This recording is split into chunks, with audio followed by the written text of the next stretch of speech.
कार्यकर्ता वहाँ पहुँचे हैं, गांव-गांव में, हर क्षेत्र में गए हैं। उसके बाद अपना कार्यक्रम रखे जिसमें कि संगठन बना उस गांव में, और वहाँ के जो ज्वलंत समस्या है उसको लेकर के भी, लेकिन फोकस हम लोग का जो था उसमें लैंड का था, ज़मीन का, उस पर ज़्यादा मतलब ये हुआ है। इसके बाद हुआ कि उस पर्चा कैसे भरा जाए, सरकार से कैसे भराया जाता है और कहाँ कहाँ उसको लगाया जाएगा, उस संबंध में पैक्स के द्वारा, देश काल सोसाइटी के द्वारा वहाँ लोगों को पर्चा भराया गया। पैक्स ने जानकारी दी, ग्राम सभा करके सभी महिलाएं और हमारे गांव में जो नई जागरूकता थे सबको, महिला 10-12 महिला, 10 से 14 महिला तक बैठा के हम लोग भी एकजुट के दीदी के साथ हम भी बताते थे और सभी महिला को अभी जागरूक किए हैं।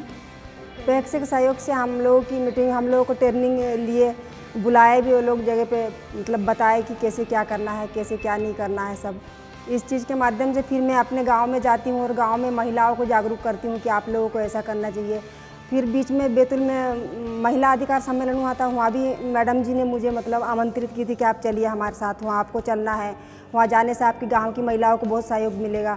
तो यही सब मतलब पैक्स के माध्यम से हमको मतलब बहुत सहयोग मिला और हम बहुत आगे गए। उसके बाद में फिर 2010 में सरपंच का चुनाव आया था, तो उसमें लोगों ने मुझे सरपंच पद के लिए चुन लिया गया था। भूमि अधिकार के मामले में यही जो पैक्स है, प्रगति समिति से, वही पैक्स से हम लोग के जागरूक हुए ज़्यादा भूमि अधिकार के बारे में। तो हम लोग इनको पीछे हर समय मीटिंग में आना जाना करने लगे, तब हमको बुद्धि मिला। तब हम लोग ने उसी समय सटले कमेटी हम लोग किया, इससे नहीं होगा, भैया तो आएंगे बता के चल जाएंगे, लेकिन गांव के समस्या भैया रोज़ नहीं ना देखेंगे। हम लोग अपने से हिम्मत बनाए, तो हम लोग योजना बनाए हैं।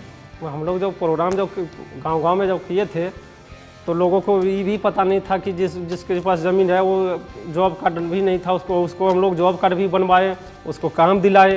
पैक्स प्रोग्राम के तहत हम लोग उसको आज वो लोग काम कर रहे हैं।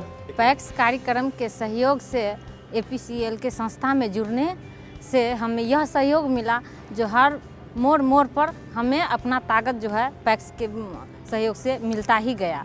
उसमें अधिकार हम जहाँ तक जैसे हो लड़ते गए और पाते गए। अगर पैक्स नहीं रहता तो हम लोग यहाँ तक नहीं पहुँच पाते, अपना अधिकार को नहीं छू पाते। इन लोगों ने मीटिंग की, चर्चा रखी, जानकारी दी। इस जानकारी के वजह से हम लोग के मालूमात हुआ। मालूमात की वजह से हम लोगों ने इस बात को रखा और निकाला कि यानी जब और भी लड़कियां आगे बढ़ सकती है, पढ़ सकती है, तो हमारी लड़की क्यों नहीं पढ़ सकती है। हमारी लड़कियां भी आगे बढ़ सकती है, पढ़ सकती है। लेकिन हमारे मुस्लिम में 6ठी 8वीं से ज़्यादा कोई पढ़ाते ही नहीं थे। लेकिन हम अपने बच्चे को जो पढ़ा रहे हैं, इसके देखने से बहुत सी मुसलमान आगे बढ़ के आए और अपने बच्चियों को पढ़ा रहा है। जो वंचित समुदाय है, दलित, आदिवासी, अल्पसंख्यक, महिला, विकलांग को एक संगठन बनाइए। वह संगठन की मासिक बैठक बुला करके मनरेगा के प्रति जागरूक की गई। हमें से जा रहे थे मीटिंग में, मेरे गांव पे जाके मीटिंग में हमेशा बैठते बैठते सीखी है, ट्रेनिंग लिया है मैडम ने, तो सीख गया। नहीं तो हमको तो बोलने भी नहीं आ रही थी। फिर वहाँ से धीरे धीरे हमने फिर ये मुद्दा का हल किया है। जैसे कि हमें प्रखंड कमेटी की जो है सो प्रखंड कमेटी बैठक के लिए सहयोग मिलती थी। जो फैसिलिटेटर थे उनको जो है सो भत्ता मिलती थी। और हमें प्रशिक्षण के लिए जैसे जिला कमेटी हुआ, राज्य कमेटी, जिला कमेटी के लिए हमें जो है सो ट्रेनिंग करना पड़ता था, वहाँ बैठक करनी पड़ती थी, एडवोकेसी लॉबिंग के लिए खर्च मिलती थी। ये सब के ही माध्यम से हम सब आगे बढ़े हैं।